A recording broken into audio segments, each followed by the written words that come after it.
Hey, everyone, and welcome to another wonderful, wonderful episode of Podcasts and Players. And today, as I might have hinted or flat out said on the last episode, which at the time of recording this happened 3 days ago, I have a new guest on. Someone who I've been kind of... I mean, I want to get a lot of people on, but I especially wanted to get this guest on because they are a very prolific writer for supplements for 5e games. Their Kickstarter, I just found out, reached 1.6 million for The Seeker's Guide to Twisted Taverns. They also wrote Stibbles' Codex of Creatures, I think, and they have a YouTube channel called Runesmith. Please give it up for Logan, everybody. Yay, I heard of that guy. He's pretty good. Stibbles' Stibbles' Codex of Companions. Then the Seeker's Guide. Stibbles, too. I forgot the T. And then the super secret one we're working on now. The name actually has been released. It's called The Sunken Isles. And I am just working nonstop on that. That's actually the only thing I've been doing all day today and yesterday. Yeah. We've been working all night. I made a probably by the time this releases, that'll already be out on my channel, but I made a really complex animated GIF that's like 50 frames, like frame by frame. Yeah. How individually animated. How do you find the patience for that? Because it's fully colored too. Like I think it's shaded as well. A little bit. I put a filter over it to just save me some time. He cheated.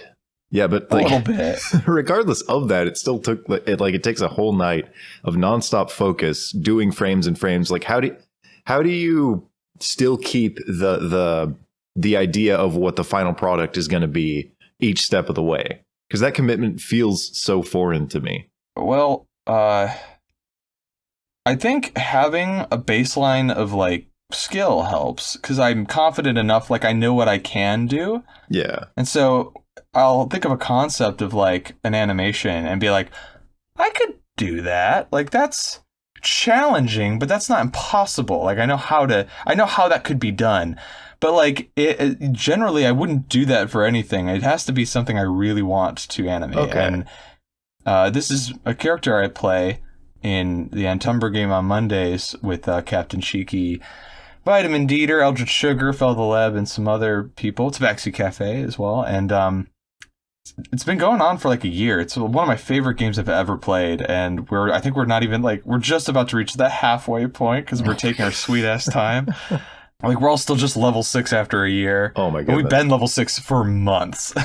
Level 6, I think that's the turning point. No, level 5 is, but after that, it's like you can fully have a really genuine story at that level with like compelling and powerful characters, but they're not over the top. Like when they hit level 11 or so, then it's like, okay, now we're off the rails. But that's a good place to be. I saw that your character, and it looks like Feldelebs also are pirates. Is it a pirate-themed campaign through and through?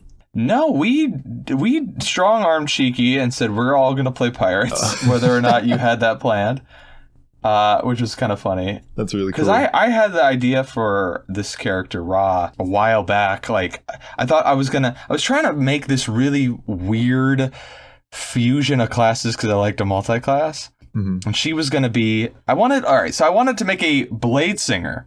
Oh. But I wanted her to have really high constitution. Oh. And I succeeded in that. But as for the secondary class, I thought, well, maybe with that high constitution, I'll make her a barbarian. And then she doesn't have to wear armor and she can use her constitution and her dex, which she already needs to have high anyway. Yeah. To be her AC. Mm-hmm. There was some problems with that.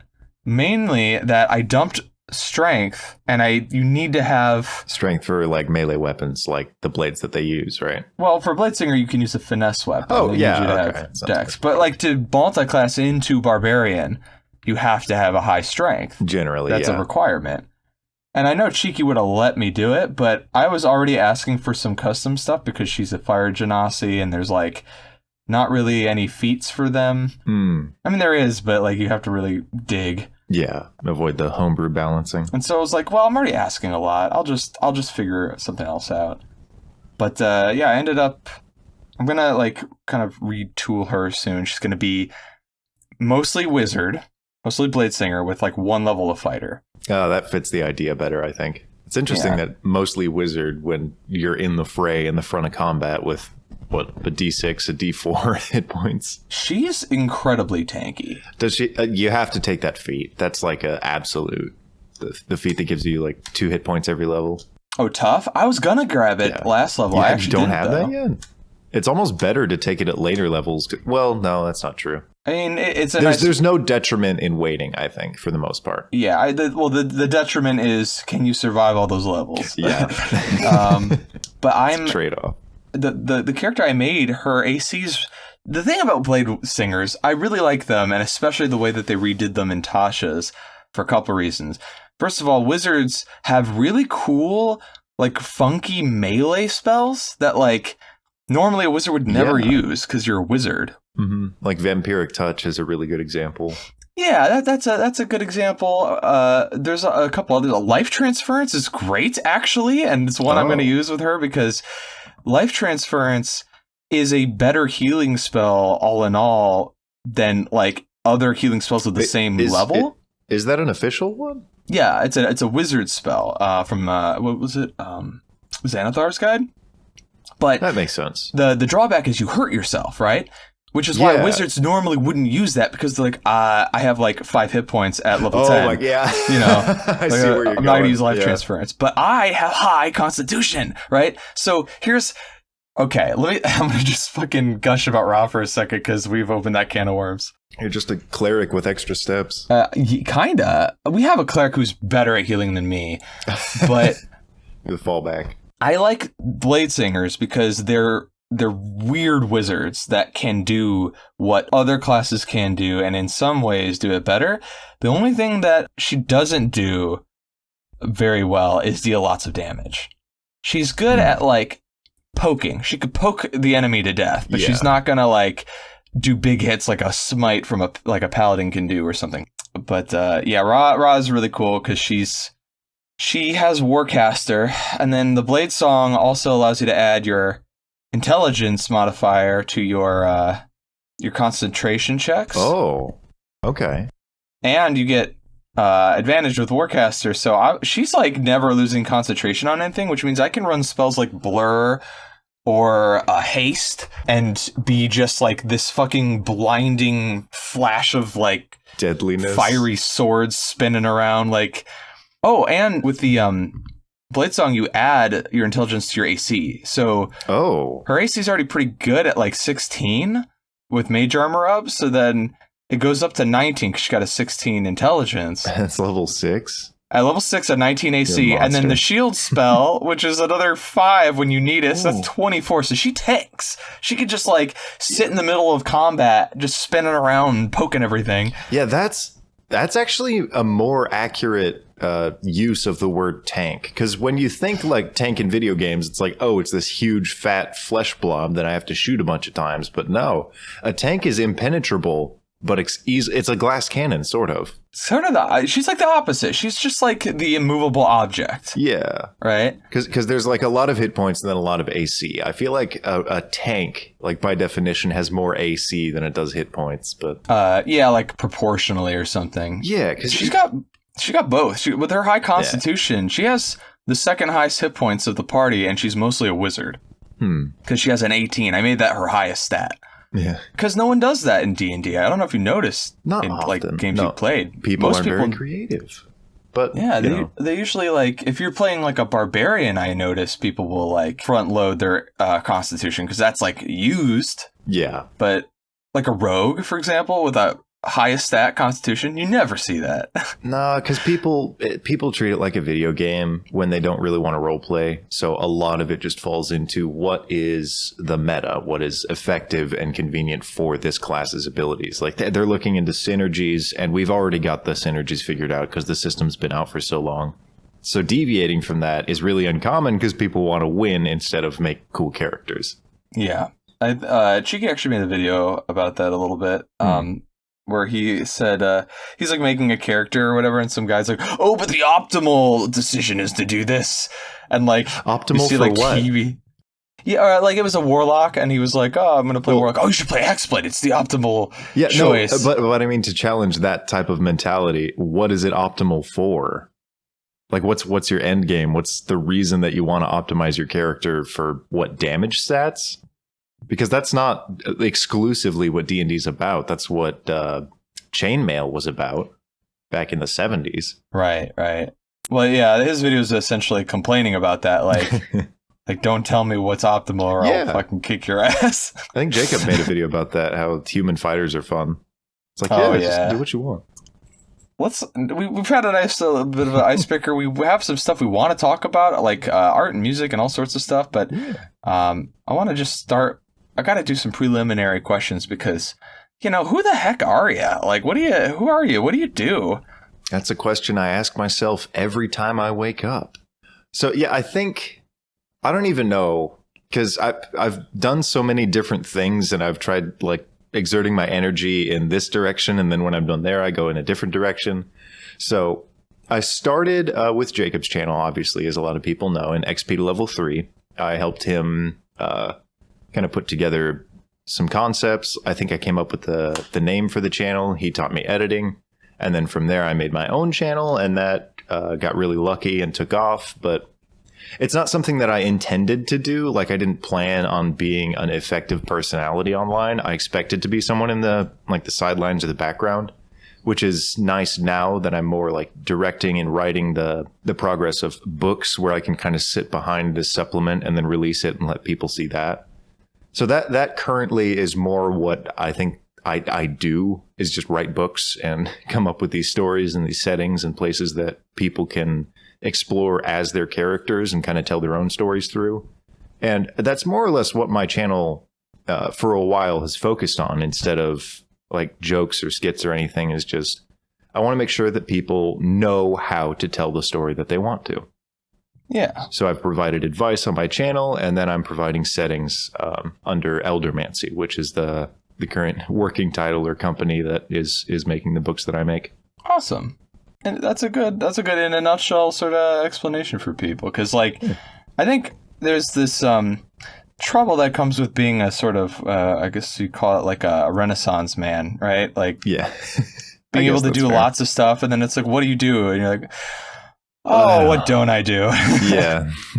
It's like I want to do a bunch of stuff locally. Like, I'm really interested in starting up mycology and starting up, like, I want to build a forge in my backyard. I want to do gardening. There's so many different interests that I have. It's hard to find the time for all of them. So right now I'm focusing on the most lucrative one before I can fall back into growing some cucumbers for myself. Yeah, I mean, it's tough, but it's also, I mean, I think like part of it probably comes from a place of like getting bored with the one thing all the time, Yeah. And I think that could just stem from like not being content. Yeah. Honestly, like, I was talking to Dingo a while back and asking her, like, how do you just sit down and just pump out the Fool's Gold episodes and just that's like mostly what you do? Like, she talked about how, like, oh yeah, I'll go into the office and then when I'm done, I'll have like a minute of animation finished. And I'm like, what the fuck? To be fair, she technically does, for the most part, animatics, which is like a visual storyboard. So there's no frame by frame. Right. It's a limited. But the fact that the videos are like 11 minutes. So that's the amount of work that goes into them is absolutely the same as anything else.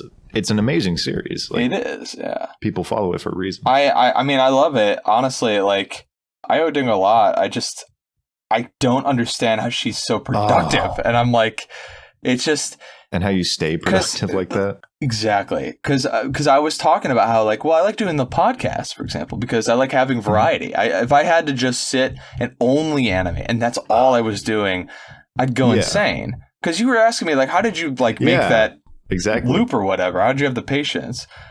And I think it's because I knew how long vaguely it would take and that I could do it. And then once it was done, now I'm not going to animate anything for the rest of the day because like my wrist hurts and I would just want to fucking relax. Yeah, that's smart. Setting reasonable goals for yourself. Yeah, I'm not sure if this was reasonable, but it's definitely good to know when to stop. Yeah, you accomplished it. And I think that by definition means it was somewhat reasonable. It was doable for sure. It looks great. I'm staring at it as we speak and I'm just like, I do. It's really hypnotic, actually. Yeah, I did a good job. No, oh, yeah.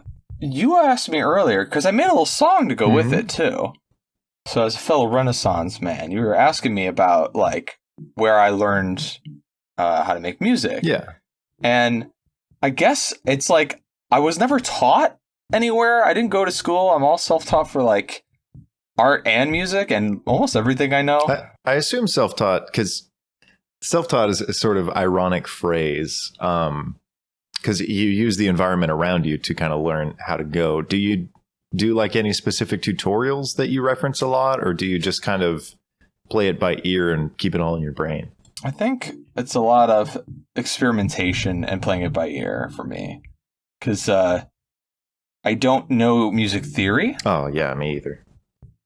And so like it's interesting because making music for me is almost entirely the right side of my brain, in the sense that like I can talk about art. Mm-hmm. I like my left side understands art enough that I could like explain to you the concepts of like animation and stuff like that that I'm aware of and use. With music, it's the language. I can't put it into words. It's just like music is its own language. I just know. Yeah, you can't translate it to English. Yeah, there actually are names for like the chords and all that stuff, but like I don't know those names and I don't know how to describe them. So it's like if I hear a chord, I'm like, oh, it's that chord. Like I can identify it by ear without knowing what it's called, and then like I could recreate it in my software. I feel like that can become a detriment in certain situations, but it's such a powerful skill to have when you're just kind of doing it yourself, because there's no way to translate it to other people or to explain it very easily. Like you said, aside from just creating, and that's kind of interesting. But I feel like if you know the chords, there's a certain strength that comes from like literally just knowing exactly what you're doing instead of playing it by ear all the time, which is fun. And you come up with stuff that people who know the rules would never come up with, because you start to get rigid at that point. So there's an interesting, it's not a fine line, but there's an interesting line between just doing whatever the heck you want and then knowing what you're doing. Yeah. Because the outcome is equally creative. It's just two different styles, I guess. I was told one time when I was working at a Barnes & Noble years ago by my manager, who was, she went to this really prestigious art school and like was an amazing artist. She would like write in her journal and stuff and had like a bunch of like very hyper realistic looking birds that she would just doodle. And I'm like, I cannot believe like you're that good. But she told me, because I would also make little comics and stuff. And she was like, I envy you. And I'm like, why? She's like, well, you aren't constrained by the rules of art. You just do what you want, and I wish I could do that. And I'm like, well, you can do that. She's like, no, because I think about everything through the lens of what I learned when I was in school. And I'm like, thinking in my head, like, okay, that's valid. I understand where she's coming from. I also still think she could unlearn that, or she could learn to like take the lens away. Yeah. That just takes effort as well. That's extremely difficult. Once you have learned something, especially when you have like, you've dedicated a part of your mind into believing it, removing a belief that you hold, however close to your heart or however much you practice that belief, it's like it's really hard to let go, which is why a lot of people struggle with being creative, being like themselves, being expressive, is because it's foreign. It's easier to overthink things and kind of become constrained by your own mentality. Yeah. You're like, I mean, you mentioned it before. It's like a double-edged sword. Yes. But so I want to ask you a couple things, like just out of curiosity, and I don't know, maybe this has been covered before in a podcast that I'm not aware of, but also for the posterity of our listeners, how did you meet Jacob? Were you guys schoolmates growing up, or? Yeah, we were. Myself and most of the crew that he does Arcane Arcade with is either from the church group that we used to go to or from the high school that we used to go to, which was actually, it was an interesting high school that my brother went to the first year that it opened, and then we all kind of jumped in there just randomly. It opened on a college campus, and it was a preparatory high school for universities, so you could take college classes while you were there. Oh. It was a really interesting concept, but the problem was all the weirdest kids in the city went there because it was such a weird concept for a school, so no one really cared. It was just kind of this hodgepodge of interesting personalities. That's awesome. And Jacob was very much a theater kid, and I was kind of the generic little kid that doesn't thinks he knows everything because he got bullied when he was little. But we had a mutual friend who kind of didn't really want to hang out with us. So we would hang out together, and then he slowly started disappearing. And then suddenly it was just Jacob and myself. And we were like, you know what? Let's just bond over 300 hours of Skyrim and Halo. And that's kind of how we got together, got to hanging out. He had already had a YouTube channel by that time. And he had made a few just small videos when he was a lot younger. I don't know where those are. I think he still uses the same channel. He's just hidden those. But it was interesting that he did that. And then with his first D&D video, we got introduced to D&D over a mutual friend at church that we had a really interesting relationship with. But after kind of exploring, because we started with 3.5 and then we jumped into 5e, and Jacob, with his kind of theatrical background of the concept of the heroes always win, and it's this super fun epic, he made that first video on his channel. It's I forget which one it was. I think character motivation or something. It was trying to find a way to, I forget what it was, but it was just a video that we kind of slapped together that he just pulled out a camera, and he's like, let's just make this because we want to. And we kept continuing to do that. And that was, I honestly don't know the timeline. I think 2020 destroyed all of our hindsight. That's fair. It's, it might be pleasing for you to know that I actually discovered you before I discovered XP to level 3. That's interesting. How'd that happen? Yeah, I only discovered who Jacob was because you were already associated with them. But I found you on, I think, Twitter as Runesmith, and I was like, because I think Aiden was talking to you or something, and I knew who Aiden was. And so I was like, oh, and then I went to your channel, and you had your guides of was it basically the Feywild and stuff like that? The most effective and well-known series that I'm honestly just out of material for, but it's the one that had the most draw. It was a lot of fun to do because it was a concept. I've said this on a couple other podcasts. I'll admit I forget the names of some of them. But it was I was making a video on devils, and I was basically just reading word for word from the book, and I was like, this is just transcribing. This is nothing. This isn't content.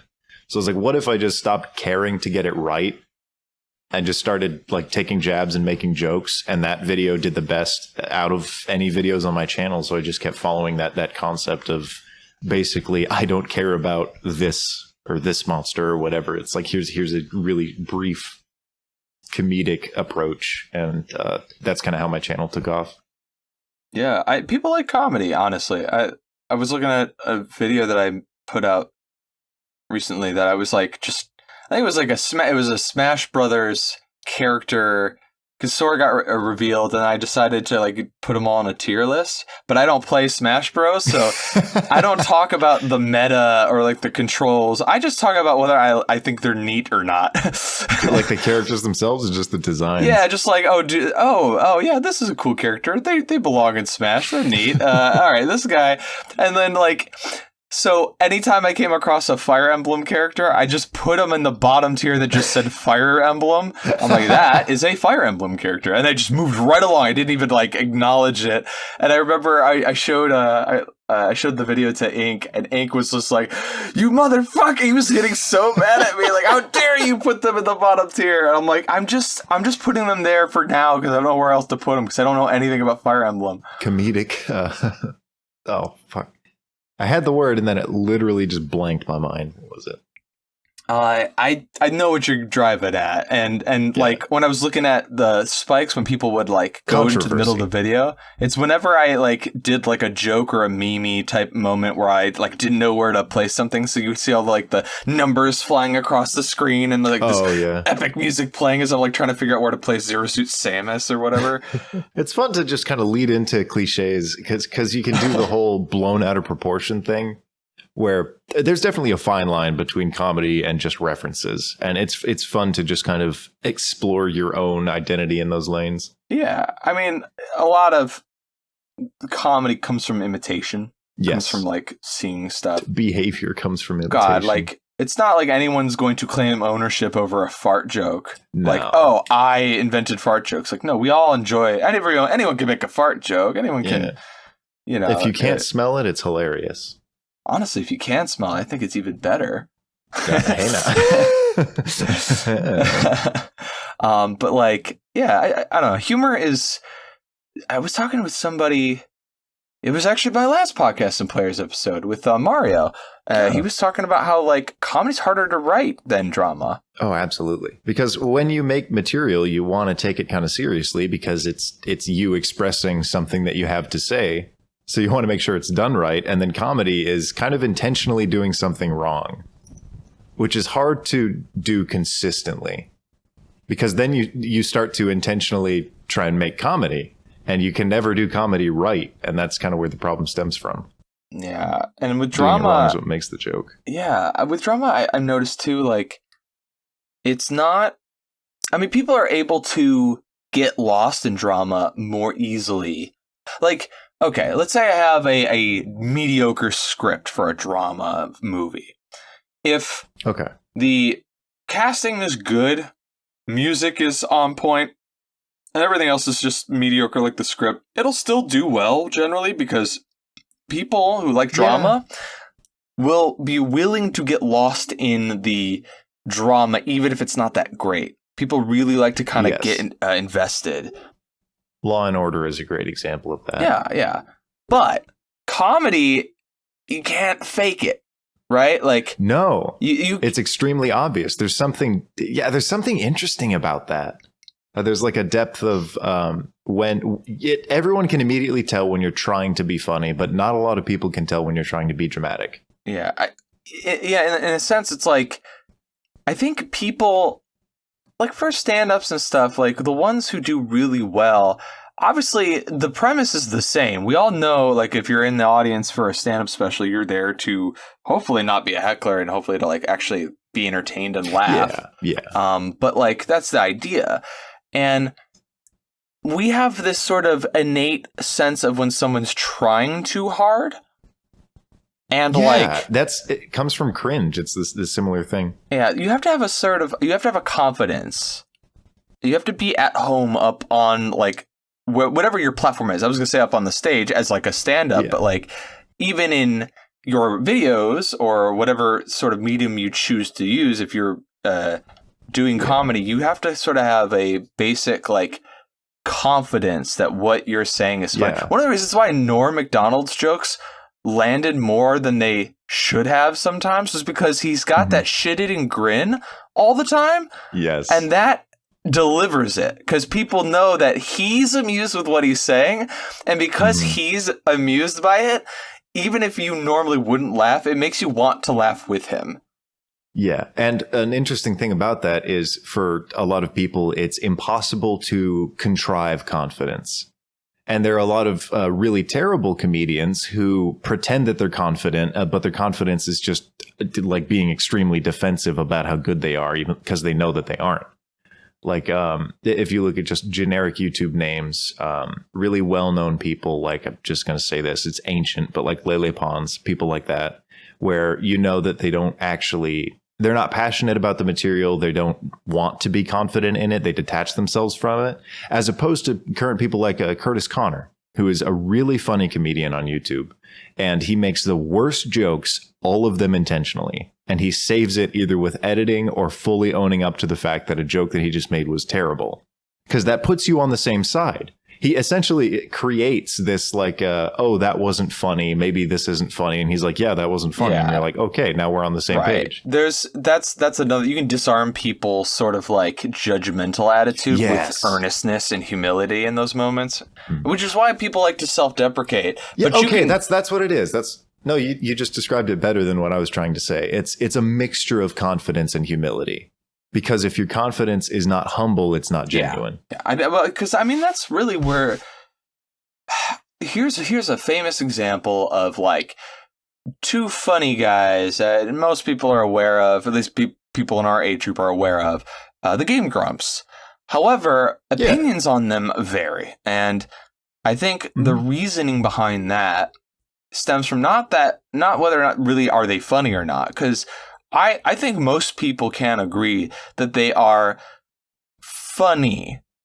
Not all the time, but that they have that. Yes. They know how to do comedy, right? Yes. However, it's that they have made funny jokes, but their catalog is so massive that there are just a lot of jokes that don't land. That's true. There's a lot of jokes that don't land. And I think one of the reasons why they did as well as they did was that there was an earnest sort of like getting to know these people type of thing that goes with it. So a lot of their show isn't just jokes, it's them telling stories about their lives and stuff. So much of their lives are on that channel that like a lot of people vicariously kind of know them. It's a very the fact that I can have long conversations about Aaron Hansen, a man I've never met, never even seen face to face, with some of my friends.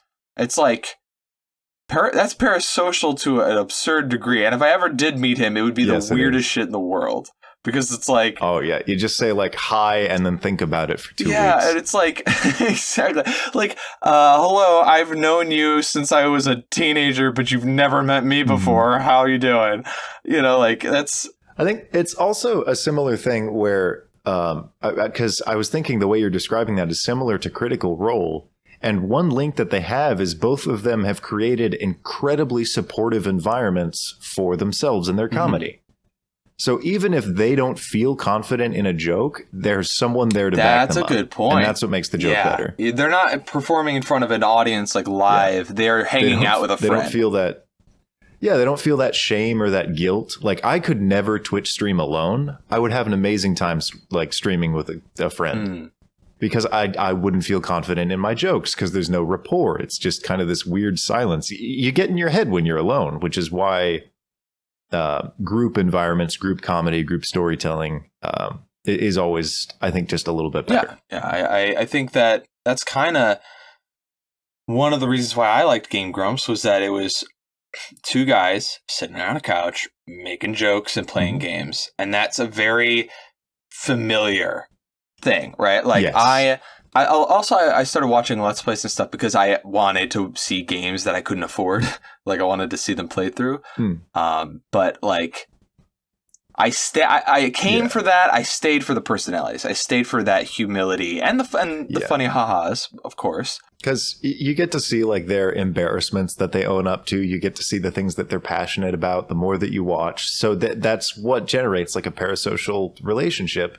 And if you like the personality, if you feel like it actually is a personality and not just a facade, then it's this very weird kind of abstract concept of a friendship that you have. It's like, oh, I know that guy. I respect that guy.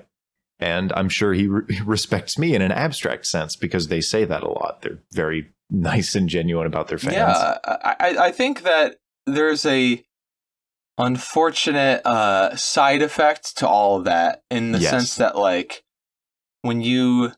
another example, because I know that, like, a lot of times they have, like, terms for their fans. So, like, Game Grumps use the term lovelies. I know... Griffin McElroy would be like, hey, it's your dungeon master and your best friend, Griffin, or something like that. Like, he'll like use that or something. Or Travis will use that or something like that to kind of like address their fans. And it's like, they set themselves up for people who are in like shaky sort of like points in their lives where they actually do need a friend and like are like don't have friends. And so they hear that, and that feels really good when someone who's charming and funny says, hey, it's your best friend. Yeah. And that side effect is they feel like they've earned a friendship with this person, you know? Yeah, because it's like these people are nice and they want to be nice and they want to spread like just the general perspective of a positive environment, a positive relationship. So when they say that they like people that they don't know, you can get some really weird people that you don't actually like who think that you like them. Mm-hmm. Like dangerous kind of people. Yep. It happens all the time. That I kind of want to stem from that. I found that moving to a small town, like I've been around to, there's just restaurants and bars here. Like there's a bowling alley, but there's nowhere to meet people anymore, period. Like it's all online now. So I get like my grandparents, they used to go to like dance bars and stuff. People would go out and do things and there was stuff to do in the area. But now that like shopping has moved online, hobbies have moved online, everything is centered in your house. It's been said before that you can't go out and find local friends. It's impossible. There's nowhere to look unless you go to like a church or a college. There are some exceptions, but only rarely. Like I made friends at hobby stores for like in-person Magic the Gathering and stuff. Yeah, or like Adventurers League. Yeah. Stuff like that. You can actually meet friends and stuff. But that with with abstract concepts like the Game Grumps, where they just play video games, and the demographic for video games is 7 billion people. It's like you can get people from all walks of life who don't have like, oh, I don't want to go play Magic the Gathering in some fucking nerd store, and then they're out of options. Or like me, who doesn't have a local game shop. There's not a lot you can look for locally. So the problem is that parasocial relationships are becoming more common because real personal relationships are, what's the word? They've been outdated by the current industry. Yeah, and it's also hard for people who have niche interests. Because now we live in a world where there is like a ton of extremely niche interests that are available to anybody with an internet connection. And you can quickly find a community all over the world of people with that interest. So you feel like they're there, but they're not here. Yeah. Like a lot of our community is separated by many, many miles between everybody. Yeah. The fact that any of us live in the same state is just crazy to me. Like Davy and I, the fact that we're in the same state like blew my mind. I was like, I thought nobody lived in this fucking armpit of America. Yeah, I know Joe Cat lives kind of in the middle of nowhere too. Mm-hmm. It was a surprise up here because we hung out, not Gen Con. No, it was Gen Con. Like Rymac and a few other creators. Yeah. Like Tabaxi Cafe. They're within a couple hours of me, more or less. So it's interesting to be like, oh, they're near, but still an hour drive is something that you can't regularly like, hey, I'm going to come hang out. Let's play video games, eat potato chips. There's more scheduling that goes on with that. Yeah, but it's still cool. That's accessible. It's good to have people not... nearby. Yes, that's accessible. Can't complain there. If I had a car, I think I would probably be more inclined to like actually go out and visit people. Yeah, I think once I'm done writing this book, my plan is just to kind of explore the local area and fully delve into my hobbies and not do anything else for like a year, and then come back swinging. Just because I want to be able to like actually go hang out with people and not worry about all the things that I have to do, like writing books and stuff. Because if this book does well, then I'll be able to afford like a couple months of just hanging out, just doing stuff, meeting people. Yeah, for sure. I would like just a cup of financial stability. That would be nice. It was a bloody battle to get here. Like I was telling Jess, I think I counted it up, 13 different jobs, and I got fired from all but 2 of them. You got fired from 11 jobs? Yes. Having a certain form of autism was not very helpful with communicating to people what needs to be done. And then a lot of the business owners were very psychotic, very manipulative or controlling. So it's like, I don't know what you want from me. Oh, I guess I'm gone. Okay, that's fair. I was going to make a joke that like every single time Like at every job, you're in like a different uniform every time. If someone like opens a door and it's like, there's Logan jacking off in the broom closet again. Like every job, every and only single 2 time. jobs that were like, just don't let it happen again, or they were nice about it. Yeah, those 2 jobs, I was the only janitor. That's what saved me. So you own that broom closet, so it didn't matter. Yeah, I had the key. No one's gonna interrupt you now. That's funny. My 2-hour jacking off session is fully saved. They're like knocking on the door, and you're like, "Look, do you want this place cleaned or not? Let me do my job how I do my job. All right." Huh, I guess he's not in there. I wonder what that noise is. Oh, he's cleaning. That's what that is. Oh, he's probably got headphones on. That's it. But yeah, it's tough. Let's see. I worked a coffee shop, then an Office Depot, then another coffee shop, and a Barnes & Noble, and then a warehouse, like an internet warehouse for a company. What is that? Oh, just like a warehouse that ships out stuff, kind of like an Amazon thing, but for a specific company. So it's like people make orders, then we would pick the orders from the warehouse and like get them all together, and then shippers would ship them out. Oh, okay. But I was only there seasonally. I was only there for like 3 months, and they did not like me. Because I was listening to podcasts while I worked, so like they would try to get my attention, and I wouldn't like immediately hear them. Yeah, I hate that. How like you have a job to do, except the environment and the other people who have that same job make the job impossible to do. That's so true about so many places. I wouldn't want to go back, but I liked the job. It's the people. Yeah, it's just the social environments. Yes, 100%. If you could just like let me do what I need to do, then the job is done. Yeah, I worked as what was it? An activities director, and I was on the land crew at a Christian camp. That was my first job. I was a door-to-door salesman for a lawn care service. I worked for an inflatable backyard movie projector company called Funflix. I worked at a deli for 1 day, and then I don't know why it was so tense, but I walked in there and they gave me a $20 paycheck, and it was like I had a bomb on me. They were like, get this guy out of here. And I didn't even know what I did wrong. I worked at a Subway for a while. I worked at a barbecue pit. I was a door-to-door vacuum salesman. I worked for a land surveying company. And then I had like 15 different job titles at a hotel and banquet hall. Yeah, I worked at a banquet hall too. Yeah. That's a nice job because there's no one talking to you. You're just setting stuff up in a big empty room. Yeah, honestly, that one's not so bad. And they wanted me to come back recently, but again, transportation is kind of an issue. Also, they would want me to cater to their weddings and shit, and I hate working weddings. I hate it. What's the problem? Love. I hate love. I don't like people happy, and yeah, that's pretty miserable. I'm sick of it. Yeah, no, I it's just loud, and like a lot of the weddings in my area, like at least at the banquet hall that I had, like if it's like a white person wedding, that's usually a safe, only because like they get drunk and then they're like hot water here. No, like because different cultures have different customs. Yeah, no, so like that's fair. Yeah, so like white people get drunk, and so like the worst you can really expect of them is that they puke. And like that's not fun, but that's still kind of rare. They usually don't puke in the like banquet hall. They usually go to the bathroom to do that, thankfully. And they're usually generally like kind of like tame, I guess is what I could call it. Like they're not like that rambunctious.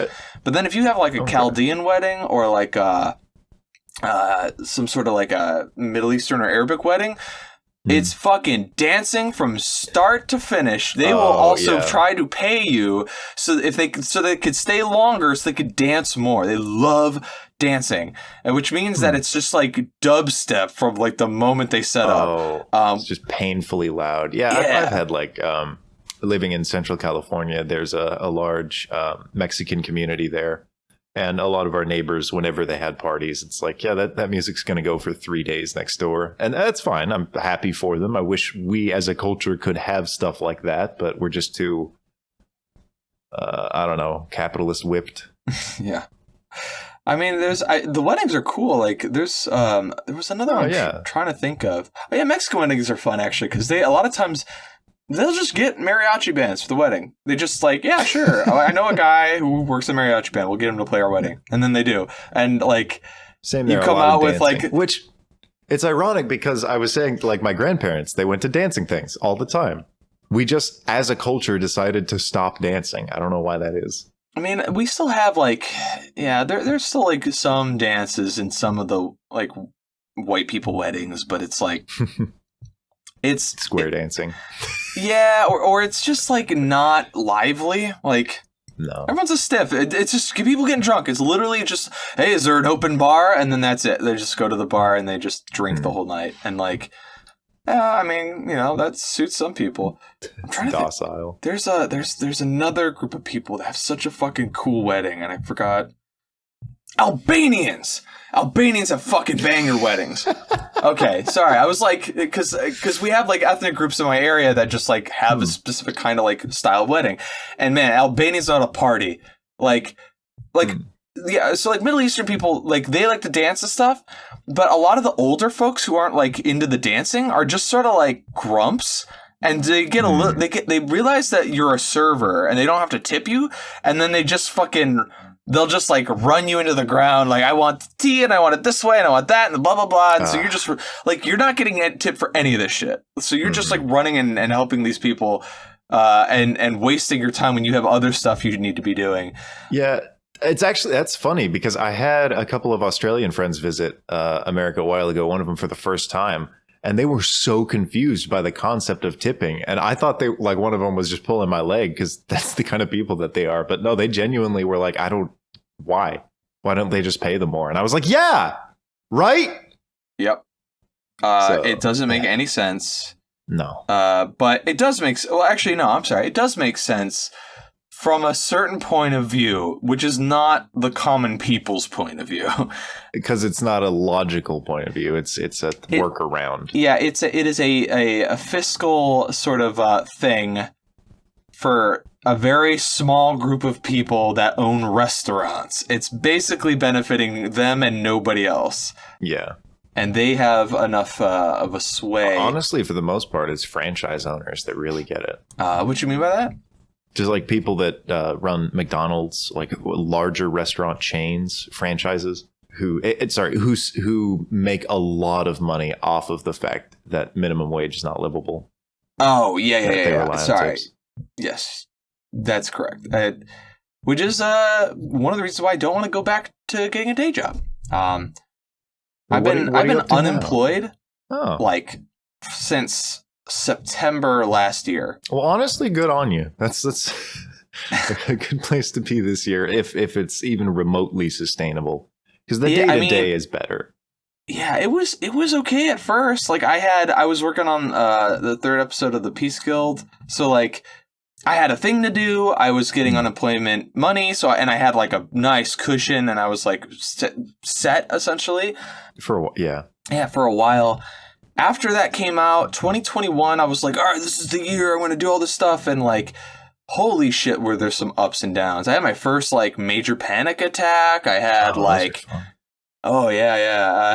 had like a fucking crisis because I turned 30 years old and I was like, I'm dead now. I'm dying.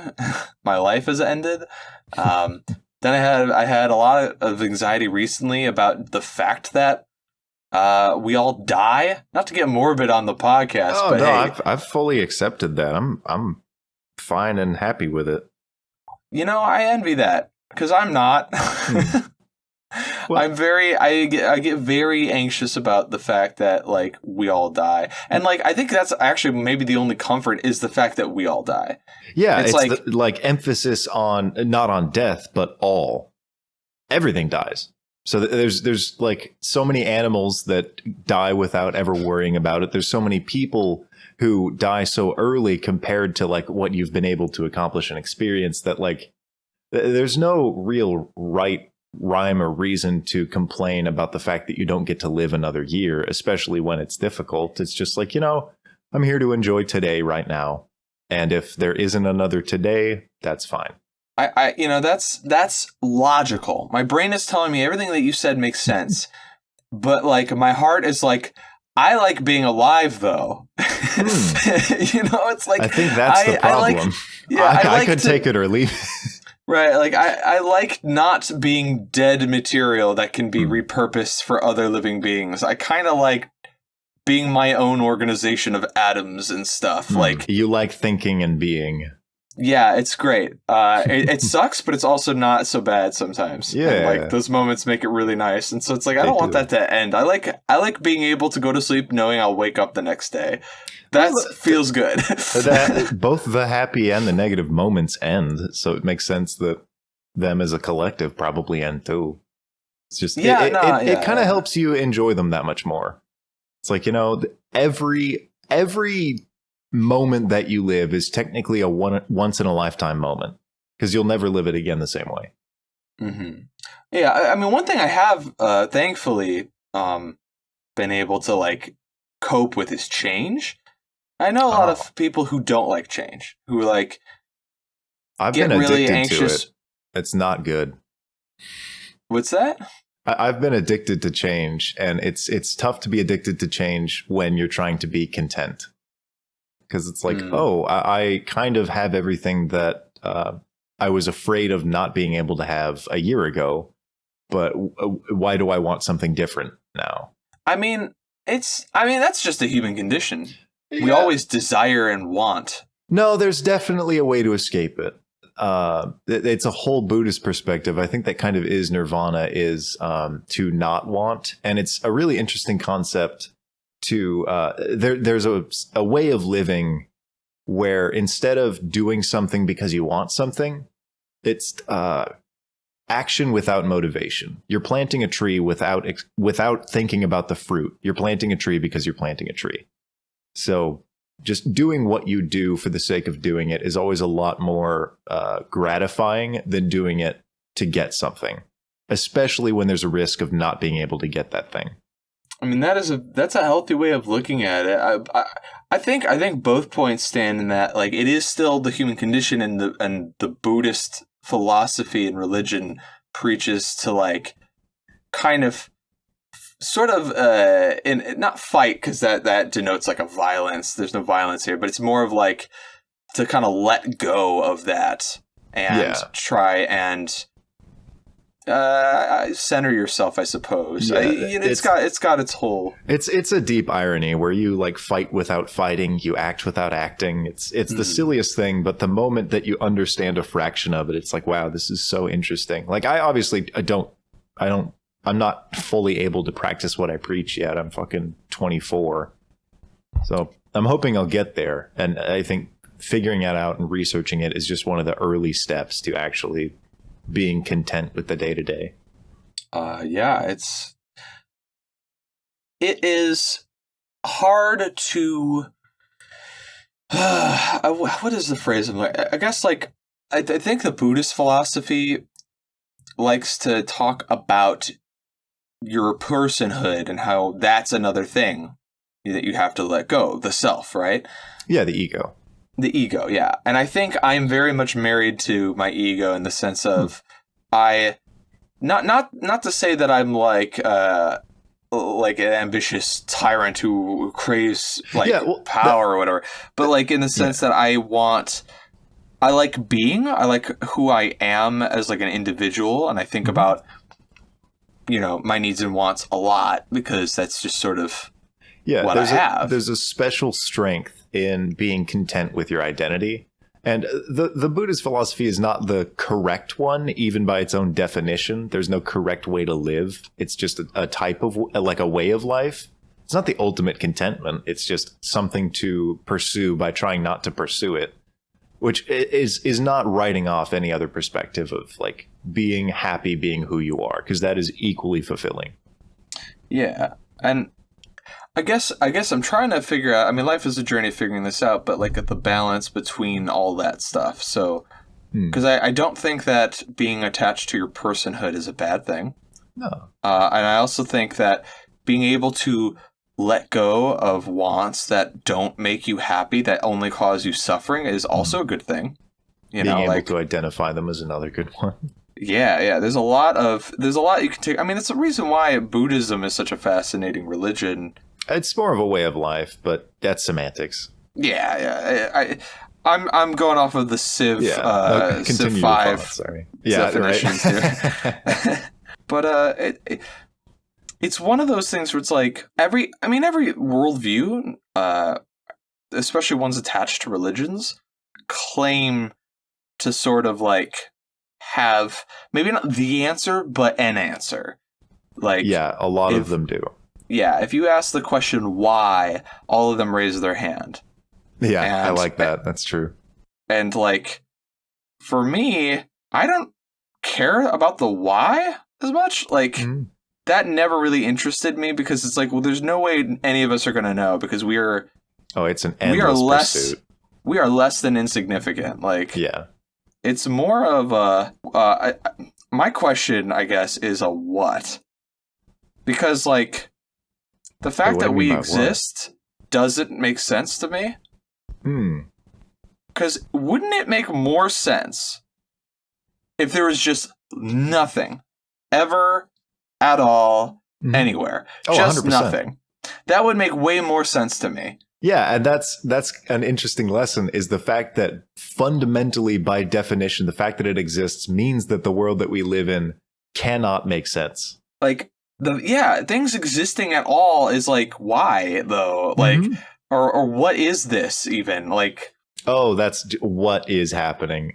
That's the eternal question that I don't think anyone can really raise their hand to. Honestly, just like walk outside and like look around, right? And just kind of, you're just looking at like nature and trees and birds, and you're like, what the fuck is happening right now? What is all this shit? Just the level of complexity and functionality, and at the same time, the total lack of functionality. I think that's the one question where like a Buddhist and maybe a Hinduist would raise their hand, and then when you ask them to explain themselves, they just smile at you. Like they don't say anything. They're just like, yeah, that's the answer. And you're like, what the fuck you? Yeah, there's definitely a lot of obviously historically there's a lot of crossover because the Buddha was a Hindu guy at first before he sort of invented or discovered, or whatever you want to say, Buddhism. Became the symbol of sort of. It's a weird divide that honestly doesn't really need to be addressed. It's that is just an argument. Yeah, I like arguing. Yeah, no, that's fair. No, it's okay. I'll just we'll move on because I like this philosophy and religion talk. I think I do it too much in podcasts. Yeah, well, I think this is maybe the first time that we've actually like crossed into that territory here, but it's never. I mean, this is mostly we're just like posing questions and like. And then posing answers and just reflecting on them. So there's nothing really bad happening with this. It's not like I'm never going to say that Buddhists are wrong. No, I'm never going to say that anyone's really wrong. I could say that historical practices have been damaging more than others. It's really like actions undertaken by people in the name of faith often lead to more suffering. Yes. But I digress. We need to talk about D&D a little more because a little bit more, yeah. I feel like we touched on it earlier. I talked about my Blade Singer a bit, but can you share with us maybe I want to know more about what's her name from the Seeker's Guide? The Seeker? Oh, she's the Seeker. Yeah. Who is the Seeker?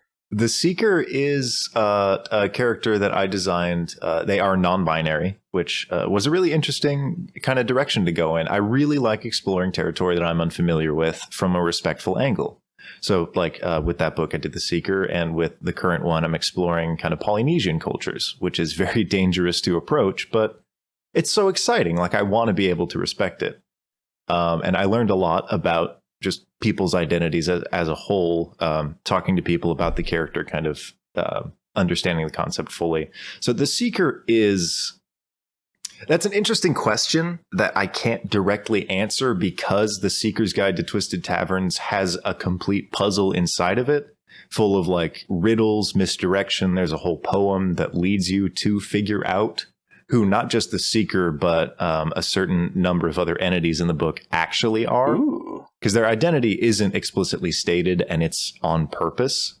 And people can find out what their identity is once we do the physical launch.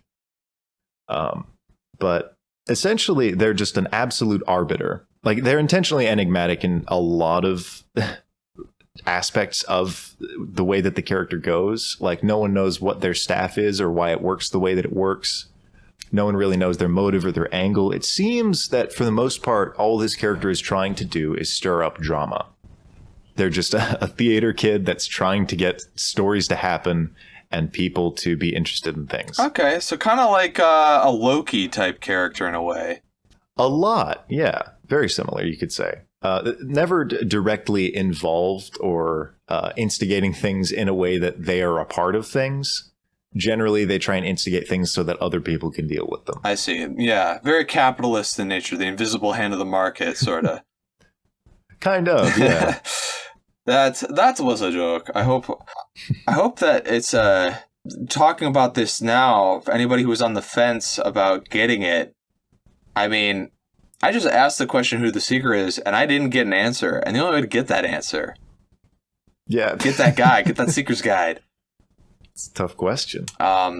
Also, now, so you designed the Seeker for this book, but what about Stibbles? Yes. That was actually a character you played, right? Yeah, it was the first character that I put together that I was like, there's a theme to this character, aside from I made a monk next to it, and then from that theme developed a genuine character. So I think with Stibbles, the idea was, what if the Travelocity gnome was traveled all over the world because they were running from their past?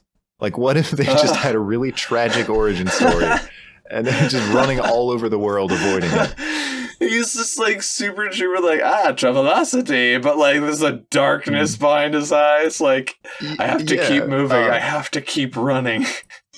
There's a profound level to it, but it's also just it comes off as extremely comedic.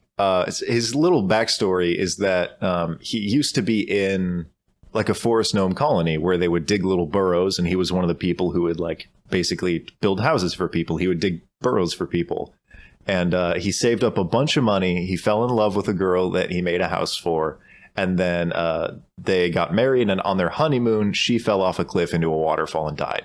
As one does.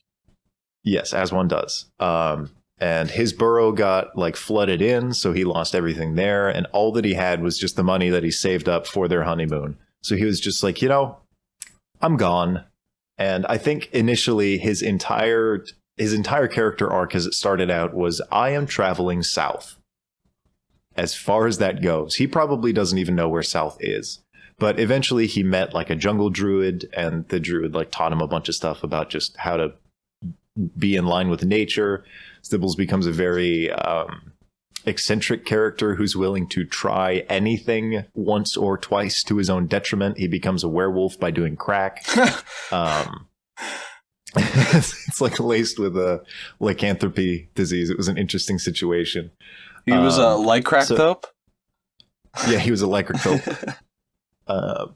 And so the original idea for the book was, I love in video games being a summoner or having pets or companions. Like, even in the oldest PC games, it's like, how do I get these familiar spirits, these little buddies that are next to me that shoot guys for me? So when putting the book together, I was like, okay, I have a druid who really likes animals and is up for anything. Why not make him just go and gather a bunch of them?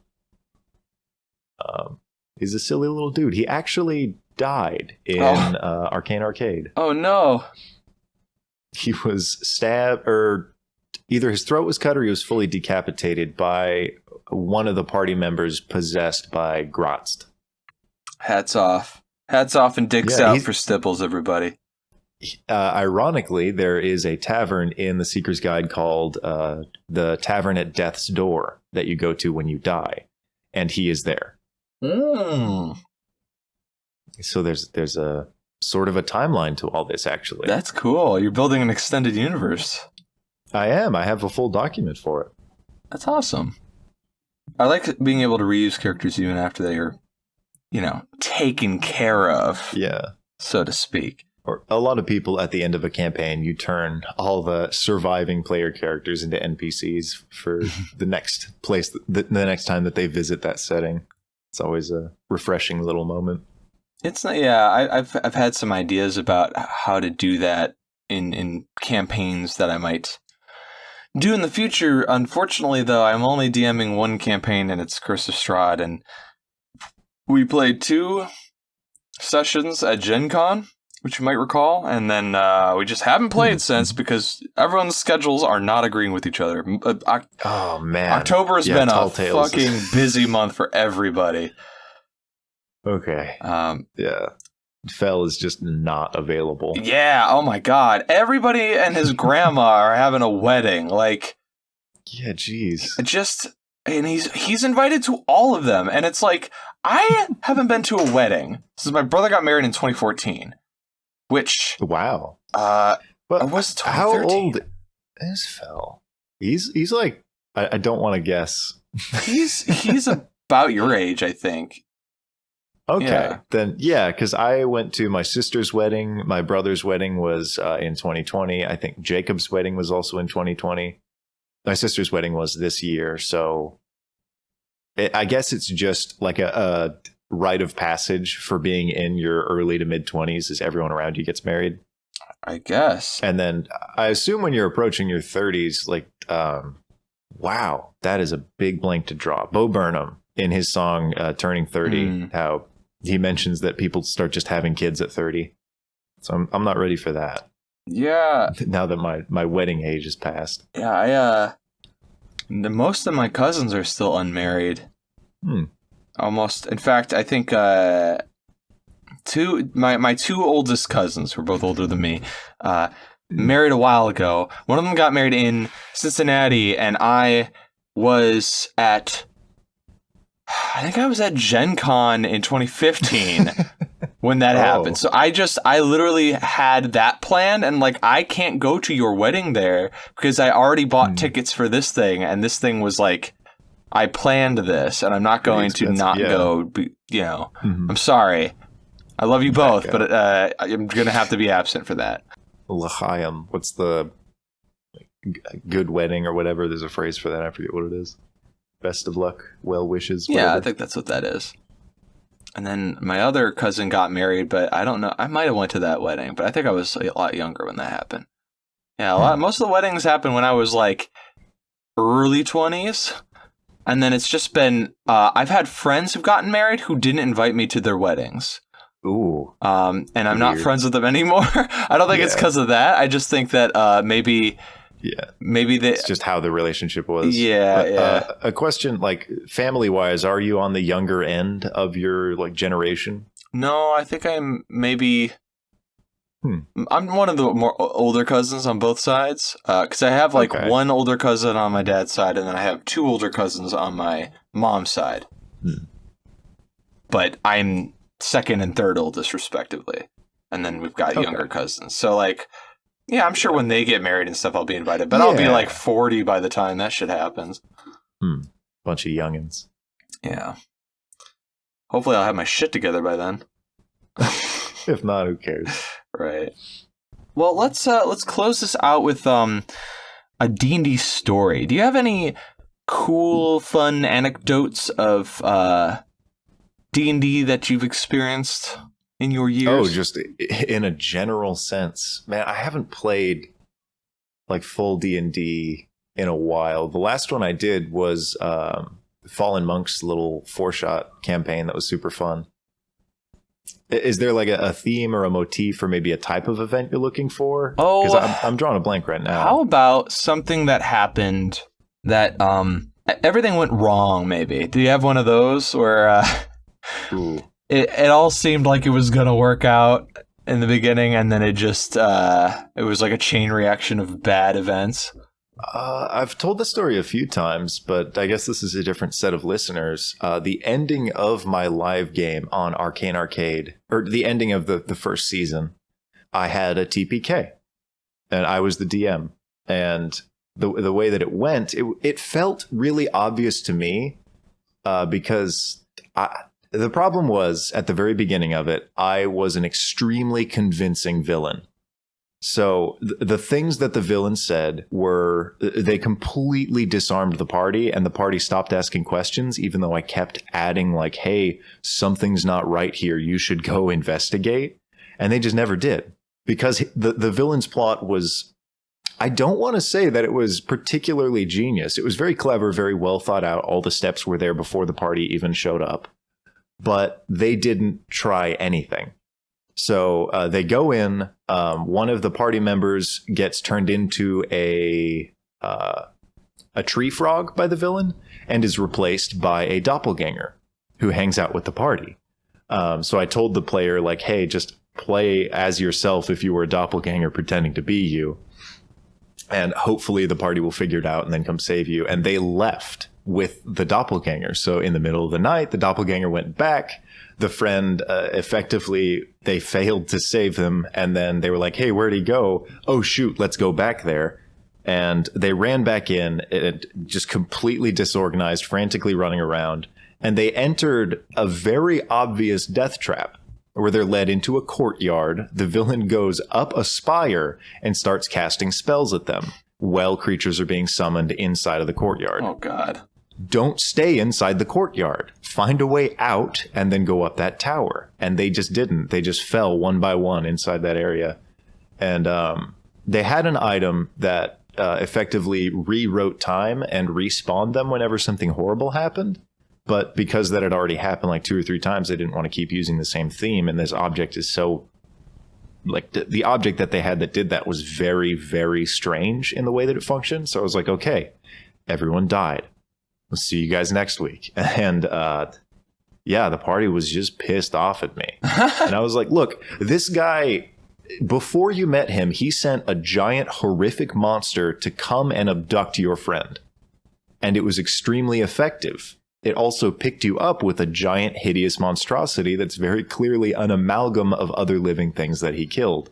Yet just because he was a really smooth talker and he had a British accent doesn't mean he was in the right. That doesn't make sense. If you're a smooth talker with a British accent, then you have to be in the right. They just forgot the fact that he was an absolute monster. Like, it was already established. But the moment that he's like, hey, here's a nice little dinner. I have a super cool chef. Like, here's your little bedding. You're here to visit for just a moment. And then I had this whole thing where they could go up to a certain area and find out that he was one of the characters' father. And they didn't do that. They just died. So it was really upsetting all around that they didn't explore this extremely obviously explorable place. They ran right into a death trap, the jaws clamped down, and they blamed me. I do feel like I'm getting only one side of this story. No, absolutely, yeah. The fact that there was tension means that I did something wrong. And maybe the red herrings were too obvious. I feel like that's definitely a dangerous thing. If, like, I should have, as the storyteller, realized that the players didn't have a good hook. Like, a hook designed for them to notice. Mm-hmm. Like, they weren't just inherently suspicious. So I should have raised suspicion a bit more. That was definitely a major error. Sometimes that stuff is hard and you have to just kind of... It's a learning point. Exactly. Yeah, it's like you're never going to get the story fully right. None of your campaigns are going to be perfect. And there's always going to be a session that either falls flat or just is boring or something goes horribly wrong that nobody planned. But that's just a part of a story. To me, that's almost fun to experience those general follies. But, not everyone shares the same opinion. A lot of people just go to have fun and to beat up some bad guys instead of tell like a super complex, maybe convoluted story. Yeah.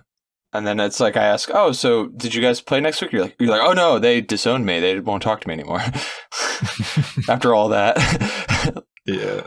We opened up a few different campaigns and I tried to restructure that one to make it more enjoyable for them, but it kind of fell off. I lost interest. Yeah, that's another thing too. Some people assume that they're going to just be eternally interested in a game, but it's like,